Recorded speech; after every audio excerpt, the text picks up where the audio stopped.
Before I tell you what really happened to my friend Ben Crawford 6 weeks ago, I need you to understand something about Yosemite National Park. Everyone knows about Half Dome. Everyone's heard about the cable route where dozens of people have fallen to their deaths over the years. Tourists obsess over it, photograph it, post about conquering it on social media. But Half Dome isn't what kills most people here. And the things that do kill people aren't what you'd expect. Are you watching this late at night? Maybe you're planning a Yosemite trip and doing research. Drop a comment and let me know. Because if you've ever stood in Yosemite Valley looking up at those massive granite walls, if you've ever felt small in the shadow of El Capitan or heard the thunder of Yosemite Falls, you need to hear this story. What I'm about to tell you might change how you see this place forever. My name is Marcus Reyes, and I've been a park ranger at Yosemite for 4 years. I work primarily in the valley and high country, which means I deal with everything from bear encounters to technical rescues on vertical cliff faces. In 4 years, I've pulled 6 people off ledges they shouldn't have climbed to. I've treated countless cases of altitude sickness, hypothermia, and broken bones. I've coordinated 12 body recoveries after fatal falls. And 6 weeks ago, I lost my closest friend and fellow ranger to something that the official report calls a disappearance in a wilderness area. No body recovered. Case suspended pending new evidence. But I know Ben didn't just disappear, because he sent me a text message 30 minutes before he vanished, and what he said doesn't match any normal explanation. Let me start at the beginning, 6 weeks ago, on the night everything changed. It was early October, right at the end of peak season. The summer crowds had thinned out, and we were entering that perfect window when Yosemite is still accessible but not overrun with tourists. The aspens were turning gold. The waterfalls were low but still flowing. The weather was crisp and clear. Ben Crawford and I had both drawn the evening shift, which meant we'd be on patrol until 11 p.m. We split up the valley, him taking the east side near Mirror Lake and Happy Isles, me covering the west side near El Capitan and Bridal Veil Fall. Around 8:30 p.m., my radio crackled. "Marcus, you copy?" "Yeah, Ben, what's up?" "I'm near Mirror Lake. Got a report of someone camping illegally in the back country without a permit. Going to check it out. Want backup?" "Nah, it's probably just some kids. I'll handle it. Meet you at the station at 11. "Copy that. Be safe." Those were the last words I spoke to him.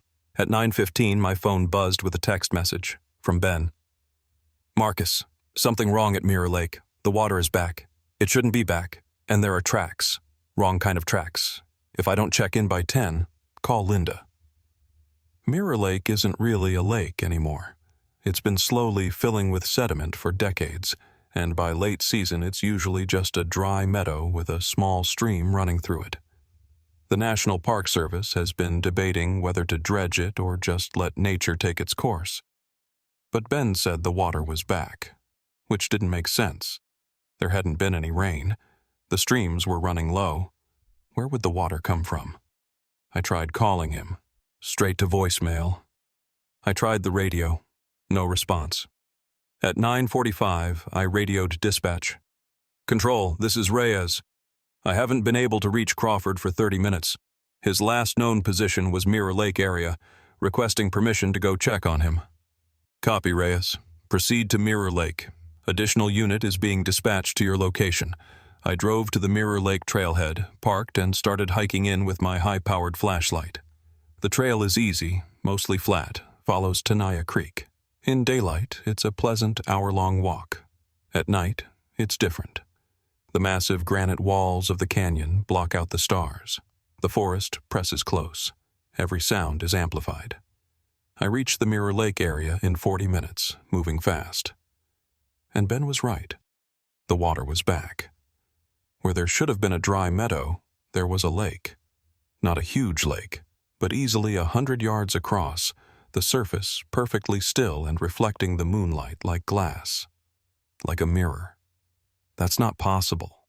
Lakes don't just appear, not in a matter of hours, not without a water source. I called out. Ben! It's Marcus. Where are you? My voice echoed off the canyon walls. No response. I swept my flashlight around the shore, looking for any sign of Ben. His footprints were easy to find in the soft dirt. They led right up to the water's edge. And then they just stopped. But there was something else. Other prints, leading away from the water toward the forest. I knelt down to examine them closer, and my blood went cold. They looked like human footprints. Same basic shape, 5 toes, heel. But they were wrong, too long, too narrow, and the toes were spaced oddly, like the bones in the foot were arranged differently than they should be. I followed the tracks into the forest, my flashlight beam cutting through the darkness. They led about 50 yards to a small clearing, and there, propped against a tree, was Ben's radio, his flashlight, his ranger hat. But no Ben. I searched that area for 2 hours until backup arrived. We searched all night. At dawn, we brought in search and rescue teams with dogs. We searched for 3 days straight, covering every inch of terrain within a 5-mile radius. We never found any trace of Ben Crawford except his equipment arranged carefully against that tree. The official investigation concluded he'd either fallen into the lake and drowned, though no body was recovered, or wandered off into the wilderness in a state of confusion or distress. His disappearance was classified as unexplained, but likely accidental. The lake dried up again within 48 hours. By the time the investigators came back to examine the scene more thoroughly, it was just a meadow again. They didn't believe me when I said there had been water there. Thought I was traumatized seeing things. But I know what I saw. And I know Ben didn't just wander off. 3 days after Ben disappeared, Chief Ranger Linda Martinez called me into her office. Linda was in her early 50s, had been with the Park Service for 25 years. She'd worked at Yosemite longer than I'd been alive. She knew this place inside and out. "Close the door, Marcus." I did. Her office was covered with maps of the park, photos of granite formations, incident reports stacked on every surface. "You filed a report about Mirror Lake," she said. "About water appearing where there shouldn't be water. About unusual tracks." "Yes, ma'am. I know how it sounds, but I saw what I saw." She opened her desk drawer and pulled out a file, a thick file, yellowed with age. "This doesn't leave this office. Understood?" "Understood." She slid it across to me. Inside were incident reports dating back to the 1970s. Disappearances. Unexplained deaths. Rangers and hikers who'd vanished in areas that didn't make sense. I started reading. A hiker in 1978 who disappeared near Vernal Fall. His backpack was found weeks later, miles away in a location he couldn't have reached without climbing gear. A ranger in 1985 who radioed in about seeing lights moving through the forest near Ahwahneechee. She was found 3 days later, alive but unable to speak, with no memory of where she'd been. A family in 1993 who vanished from their campsite at Tuolumne Meadows. Their tent was found intact, food still on the camp table, but all 4 family members were gone. Only the youngest daughter was ever found, 2 weeks later, wandering near Tioga Pass. She couldn't explain where her parents and brother were. "What is this?" I asked. "That's the real history of Yosemite," Linda said quietly. "The one we don't put in the visitor brochures." This park is over 1,100 square miles of wilderness. Most of it is granite, forest, and water, but some of it is something else, something older. I don't understand. The Ahwahneechee people lived in this valley for 4,000 years before white settlers arrived. They had rules about certain areas, places they wouldn't go after dark, places where they wouldn't camp, places where the spirits were too strong. She tapped the file. "We've learned to recognize some of those places. We don't advertise them. We don't put up signs.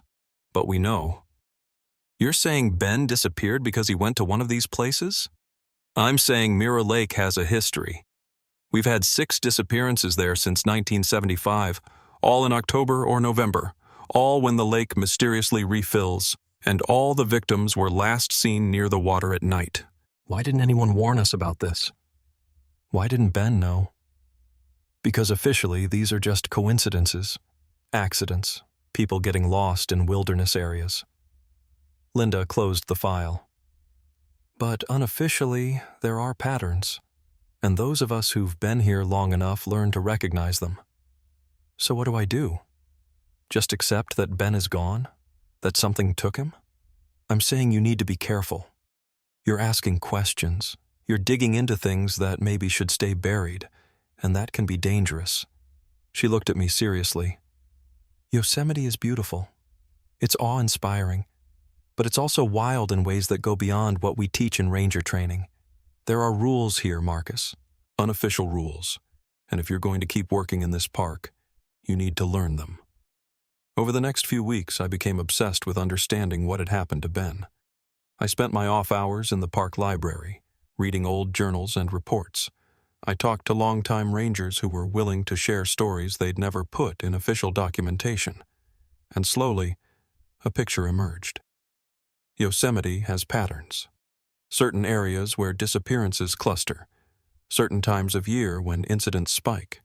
Certain conditions that seem to trigger events that can't be explained through normal means. Mirror Lake was one of the hot spots. But there were others. The trail to Half Dome's summit after dark. The shore of Tenaya Lake under a full moon. The area around Vernal Fall during winter when the falls are frozen. The old Ahwahneechee Hotel on certain nights when the building makes sounds that aren't wind or settling. I started keeping my own file, documenting patterns, noting dates and locations. And I noticed something. The incidents weren't random. They followed a cycle. Every 7 to 10 years, there would be a cluster of disappearances, then a quiet period, then another cluster. The last major cluster had been in 2015, 10 years ago, which meant we were due for another one. And it had started with Ben. One evening in late October, I was having coffee at the Mountain Room restaurant when an old man approached my table. He looked to be in his 70s, weathered face, white hair, walking with a slight limp. "You're Marcus Reyes," he said, "the ranger who's been asking questions about Mirror Lake." "Who are you?" "Joseph Whitman, Joe. I was a ranger here from 1978 to 2003, 25 years. He gestured to the empty chair.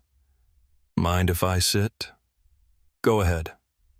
Joe lowered himself into the chair with a grunt. "I heard about your friend Ben." "I'm sorry. I knew his father. Good family." "Did you know about Mirror Lake? About what happens there?" "I know a lot of things about this park that I wish I didn't know." He took a sip of his own coffee. "I was here in 1985 when Ranger Patricia Solis disappeared near Vernal Fall. I was part of the search team. We found her 3 days later, alive but changed. She quit the service a month later. Last I heard, she was living in Nevada. Wouldn't talk about what happened.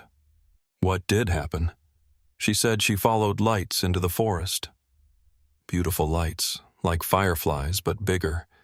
They led her to a place that shouldn't exist, a valley within the valley. And in that place, she saw things. People who disappeared years before. All of them together, living in some kind of community. But they weren't quite people anymore. Something had changed them. I leaned forward. Did she say what changed them? She said the land claimed them. That Yosemite is alive in ways we don't understand. That it needs people sometimes. Feeds on them or transforms them or makes them part of itself. He shook his head.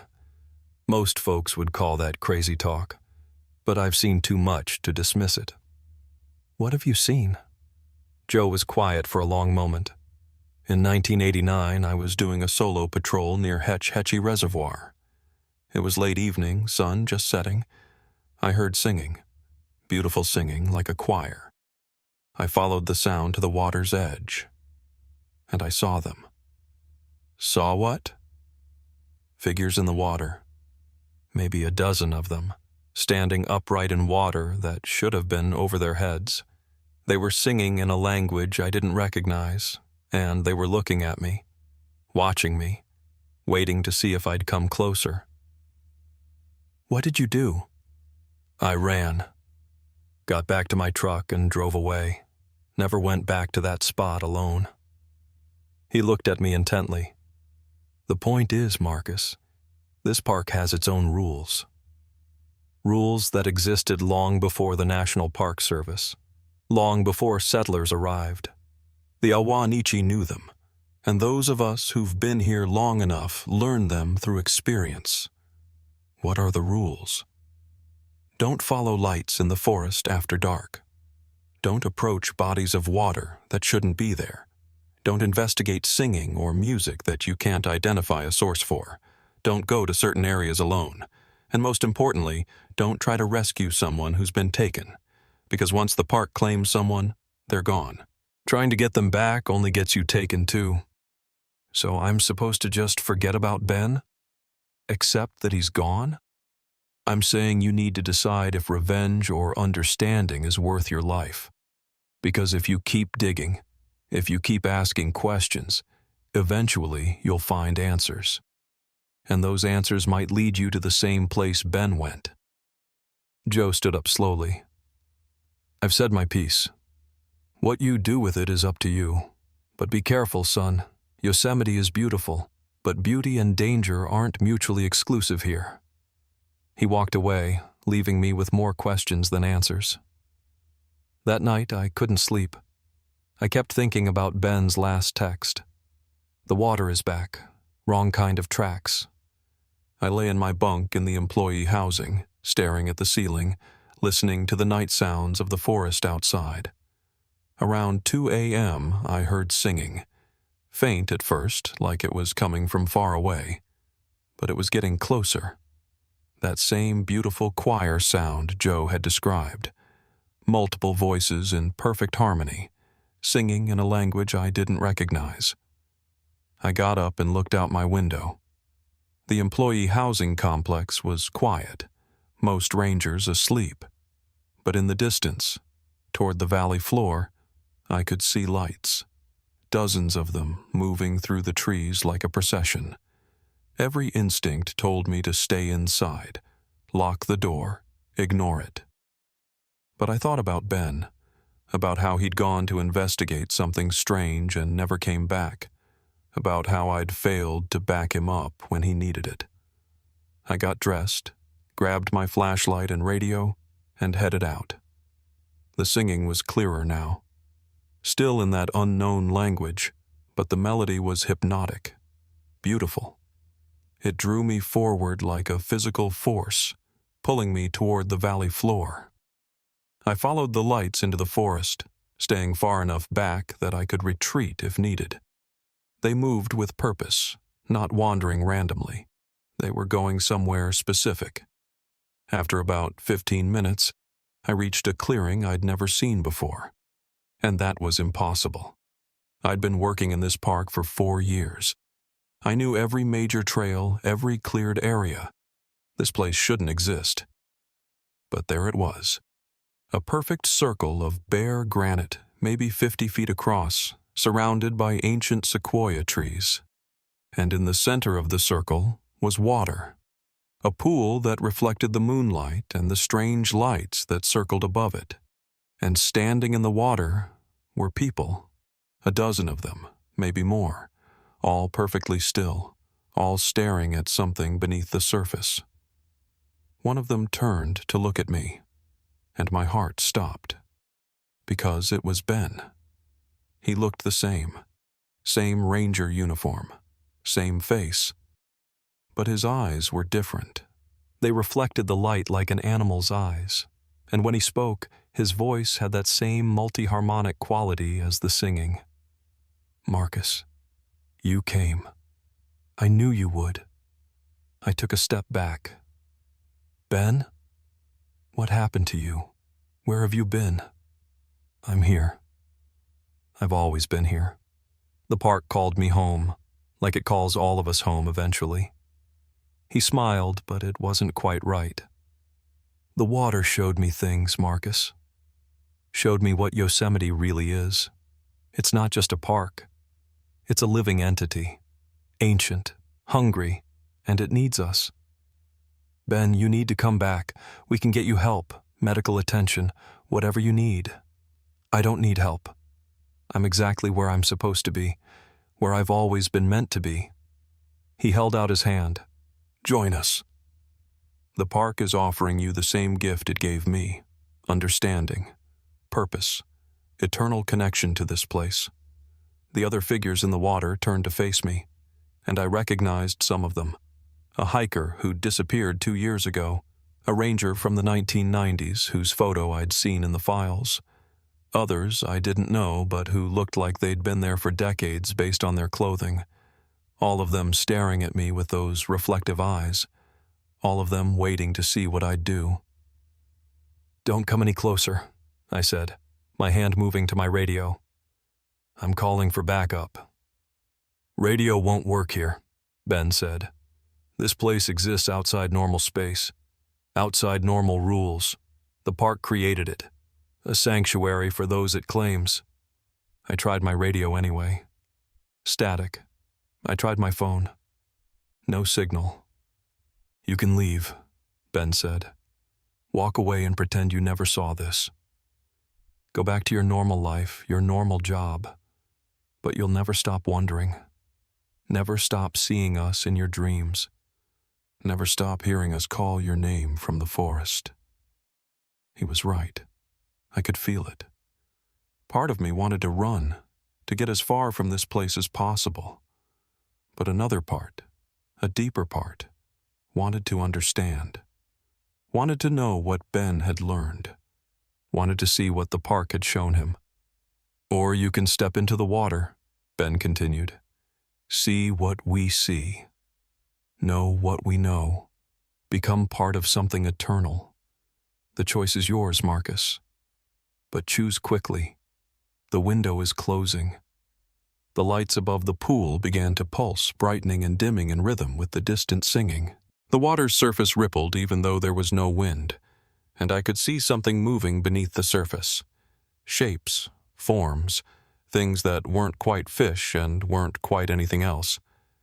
I took a step toward the water, then stopped, because I remembered what Joe had said. Once the park claims someone, they're gone. Trying to get them back only gets you taken too. And I remembered Ben's text. If I don't check in by 10, call Linda. He'd known something was wrong. He'd tried to warn me, and I hadn't arrived in time to stop whatever happened to him. But I could still save myself. I'm sorry, Ben, I said, backing away, but I'm not ready to join you. Not yet. His expression didn't change. You will be. Eventually. The park is patient. It's been here for millions of years. It can wait for you. I turned and ran, crashing through the forest, not caring about the noise or the direction. I just needed to get away from that clearing, from that impossible pool, from my friend who wasn't quite my friend anymore. I ran until I burst out onto a paved road. The valley road near El Capitan. Familiar territory, real space.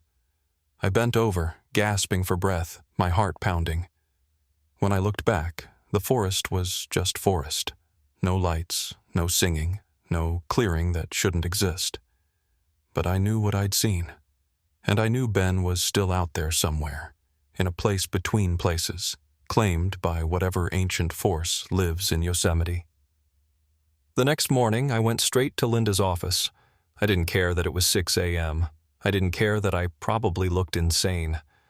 I needed to tell someone what I'd seen. She was already there, coffee in hand, looking like she'd been up all night. I saw Ben, I said before she could speak. Last night, in the forest. He's alive, but he's not. He's changed. And there are others with him. Dozens of them. People who've disappeared over the years. Linda didn't look surprised. She just gestured to the chair. "Sit down. Tell me everything." I told her about the singing, the lights, the clearing that shouldn't exist, about the pool of water and the figures standing in it, about Ben's eyes and his voice and his offer to join them. When I finished, Linda was quiet for a long moment. Then she pulled out a different file from her drawer. This one was even older than the last, the pages brown with age. In 1972, a ranger named Thomas Chen filed a report about something he saw near Tenaya Lake. He claimed he'd found a group of missing hikers living in a hidden valley, said they'd been changed by the park somehow, made part of it. She opened the file. The Park Service buried the report. Forced Thomas to retire early, threatened his pension if he ever spoke about it publicly. So this has happened before, multiple times. Every decade or so, someone finds them, the taken ones, and every time the Park Service covers it up. Because what's the alternative? Tell the public that Yosemite is alive and consuming people? Shut down one of the most visited national parks in the country? 'Cause mass panic? So we just let it happen? Let people keep disappearing? We try to protect people the only ways we can. We have rules, unofficial ones. Don't hike alone in certain areas. Don't investigate unusual phenomena after dark. Don't approach water sources that appear where they shouldn't be. Linda closed the file. But we can't tell people the real reason for those rules without sounding insane. Ben offered me a choice. Said I could join them or walk away. But he also said eventually the park would claim me too. That's how it works. Once you've seen them, once you know they exist, you're marked. The park notices you. And sooner or later, it calls you back. She looked at me seriously. You need to decide, Marcus. Do you want to keep working here, knowing what you know? Or do you want to transfer somewhere else? I wouldn't blame you either way. I thought about leaving, going back to Los Angeles, getting a normal job, trying to forget everything I'd learned. But I kept coming back to one thing. If I left, who would warn the others? Who would try to protect people from what lived in Yosemite? I'm staying, I said. But I want to know everything. All the patterns, all the danger zones, everything we've learned over the years. Linda nodded slowly. Then you need to meet someone, a researcher who's been studying this phenomenon for 30 years. She doesn't work for the Park Service, doesn't have any official capacity, but she knows more about what's happening here than anyone alive. That afternoon, Linda drove me to a small cabin about 5 miles outside the park boundary. We knocked, and a woman in her 60s answered. She had sharp eyes behind wire-rimmed glasses and gray hair tied back in a practical ponytail. Linda, she said. It's been a while. Dr. Chen, this is Marcus Reyes. He's the ranger who lost his friend at Mirror Lake 6 weeks ago. Dr. Chen's expression softened. Come in, both of you. The cabin's interior was covered in maps, charts, and photographs. Every wall was papered with documentation of Yosemite's geography, overlaid with markings and notes. It looked like a conspiracy theorist's workshop, except everything was meticulously organized and cross-referenced. Thomas Chen was my father, Dr. Chen said, gesturing to a photo on the wall. A young ranger in 1970s uniform. He was forced to retire after he reported what he saw in 1972. Spent the rest of his life trying to understand what happened to him. When he died in 2010, I inherited his research, and I've been continuing it ever since. What did your father see? I asked. The same thing you saw last night. A group of people who'd been changed by Yosemite, claimed by it, made part of its ecosystem. She pulled out a large map of the park. Yosemite sits on the western edge of the Sierra Nevada range. The rock here is ancient granite, some of it over 100 million years old, but there's something else in the rock, something that predates human understanding. She pointed to areas marked in red on the map. These are the hot zones, places where disappearances cluster. Mirror Lake, Tenaya Lake, Vernal Fall, Half Dome Summit, the area around the old Ahwahneechee Hotel. Each one has a pattern. What kind of pattern? They're PowerPoints, places where the boundary between normal space and whatever exists beneath Yosemite is thin. During certain times, that boundary opens, and things can cross over, or people can be pulled through. Pulled through to where? I don't have a name for it.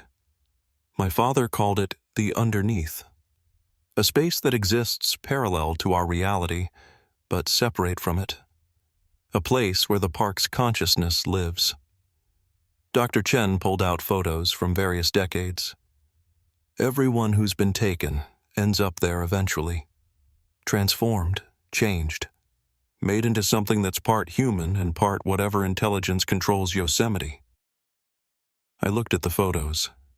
Grainy images of people standing in impossible places, figures in the distance that could have been human but weren't quite right. A group near Vernal Fall that seemed to flicker in and out of focus. Can they be saved? Can they be brought back? No one who's been fully claimed has ever returned to normal. The transformation is permanent. She showed me another photo. This was taken in 1985. See this woman in the water? I looked closer. A female ranger standing in Tenaya Lake, water up to her waist. Her eyes reflected the camera flash like an animal's. That's Patricia Solis, Dr. Chen continued. She disappeared in 1985 near Vernal Fall, but 3 days later she walked out of the forest, alive, functioning, but changed. She could speak, could interact with people, but she wasn't quite human anymore. She quit the service and disappeared. My father tracked her to Nevada in the late 1990s. By then, she'd become almost completely non-human, living alone in the desert, avoiding all contact with people. So, Ben is going to end up like that? Eventually. The transformation takes time. Right now, he's probably still mostly himself, still able to think and speak like a human. But as the months pass, as the park's influence grows stronger, he'll become less Ben and more something else. There has to be a way to reverse it, some way to break the connection. Dr. Chen shook her head. My father spent 20 years looking for a way. He never found one.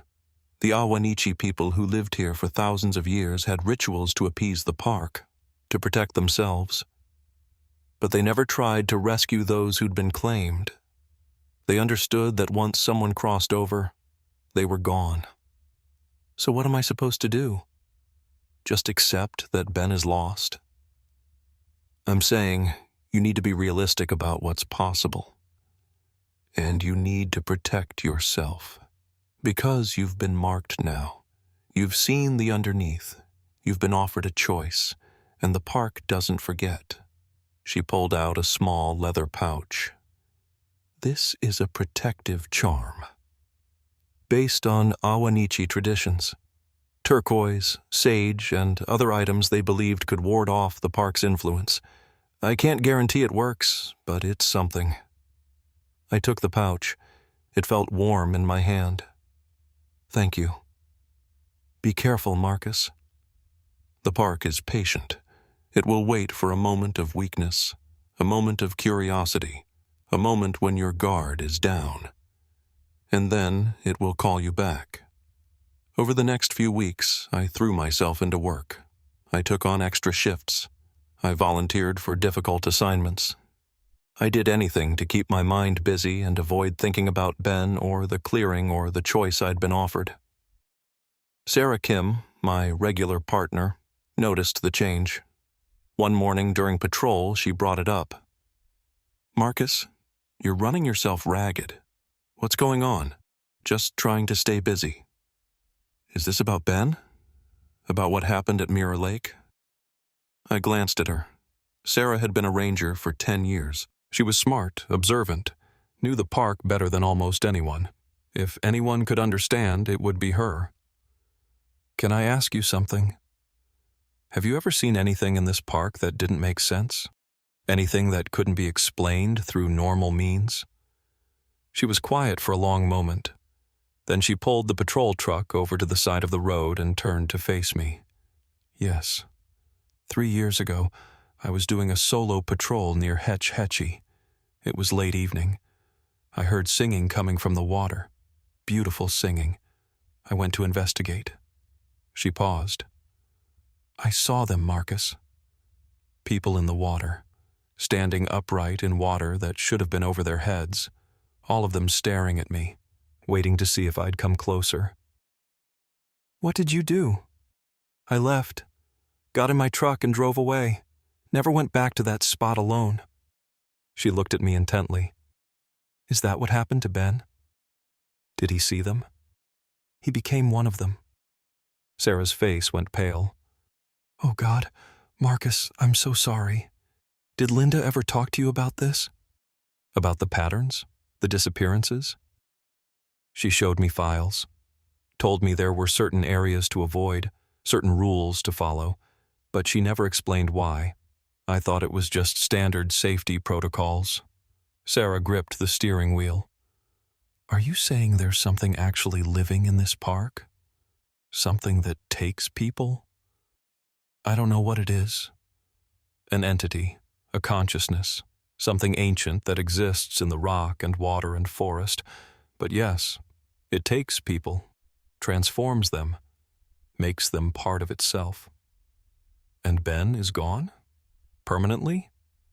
According to Dr. Chen, yes. Once someone's fully claimed, they can't be brought back. We sat in silence for a while, both processing what this meant. Finally, Sarah started the truck again. Then we do what Linda does. We learn the patterns. We protect people the best we can. We follow the rules even if we can't explain why. She looked at me. And we make sure no one else ends up like Ben. In December, 3 months after Ben's disappearance, we started seeing signs that the cycle was continuing. A hiker reported seeing lights near Tenaya Lake at night. Another tourist claimed to have heard singing coming from the frozen vernal fall. A ranger on evening patrol radioed in about a pool of water near Half Dome's base that shouldn't exist. Linda called an emergency meeting with all the senior rangers. We gathered in the administration building after hours, doors locked, blinds closed. We are entering an active period, Linda said without preamble. Based on historical patterns, we can expect increased incidents over the next 6 to 8 months. We need to be vigilant. We need to protect visitors without causing panic. What are we supposed to tell people? One ranger asked. That there's a supernatural entity in the park that eats hikers? We tell them standard safety information. Don't hike alone. Don't leave marked trails. Don't investigate unusual phenomena. Most people will follow those guidelines without needing to know the real reason. Linda looked at me. Marcus, I want you coordinating response protocols. You've seen what we're dealing with. You know the signs to watch for. So I became the unofficial specialist on unexplained incidents. When someone reported something strange, I was the one who investigated. When a hiker went missing in a suspicious location, I was the one who led the search team. And I started documenting everything. Times, dates, locations, conditions. Building a database that might help future rangers understand what they were dealing with. One evening in late December, I was closing up my office when my phone rang. Unknown number. Hello? Marcus? Ben's voice, but distant, echoing, like he was calling from the bottom of a well. I need you to know something. Ben? Where are you? I'm everywhere. I'm in the water. I'm in the stone. I'm in the forest. The park made me part of itself, and now I understand everything. He paused. It's not evil, Marcus. It's not trying to hurt people. It's just hungry. It needs to feed, needs to grow, and humans are the food it craves most. There has to be a way to stop it, a way to protect people. There isn't. The park has been here for millions of years. It will be here millions of years after humans are gone. All you can do is survive, learn the rules, follow the patterns, and hope it doesn't choose you. Why are you calling me? Why tell me this? Because you're fighting it. Trying to understand it, trying to save people from it, and I want you to know that's futile. But I also want you to know that I don't blame you for not saving me. There was nothing you could have done. Ben, if there's any part of you that's still human, fight it. Don't let the park consume you completely. I am the park now, Marcus. And the park is me. That's what you don't understand. It's not consumption. It's transformation. It's becoming something greater than individual human consciousness. It's eternal. The line went dead. I sat there in my dark office, my hands shaking, Ben's words echoing in my mind. He was gone. Really gone. The person I'd known had been completely subsumed by whatever intelligence controlled Yosemite. 6 months have passed since Ben disappeared. We've had 3 more disappearances since then. All in the hot zones. All during conditions that match the patterns Dr. Chen documented. We've saved a dozen people from situations that could have ended badly, though they'll never know what we saved them from. The park is active now. Hungry. I can feel it every time I'm on patrol. A pressure in the air. A sense of being watched. The knowledge that something ancient and powerful is circling just beyond perception, waiting for an opportunity. Linda promoted me to senior ranger last month. It's not an honor, it's a burden, because now I'm responsible for training new rangers, for teaching them rules I can't fully explain, for preparing them to face things they won't believe exist until they see them. Last week, I gave orientation to a new ranger. Her name was Jennifer Cole, 25 years old, fresh from training, full of excitement about working in Yosemite.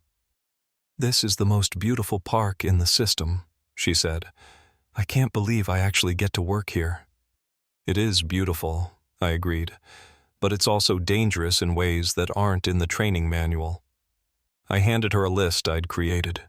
Unofficial protocols, rules based on bitter experience. Don't hike alone in certain areas after 4 p.m. Don't investigate singing or music you can't identify a source for. Don't approach bodies of water that appear where they shouldn't be. Don't follow lights in the forest. Don't try to rescue someone who's been missing for more than 72 hours in a hot zone. She read the list, confusion on her face. "What is this?" "These aren't standard protocols. They're survival protocols. Follow them exactly, and you'll be fine. Break them, and you might end up like Ben Crawford." "The ranger who disappeared at Mirror Lake?" "Yes." "What really happened to him?" I looked at her young, hopeful face and thought about what to say. How much truth could she handle? How much would she believe? "He saw something he shouldn't have seen. Went somewhere he shouldn't have gone, and the park claimed him." I stood up. "Yosemite is more than just a park, Jennifer. It's alive in ways we don't fully understand. And it's hungry.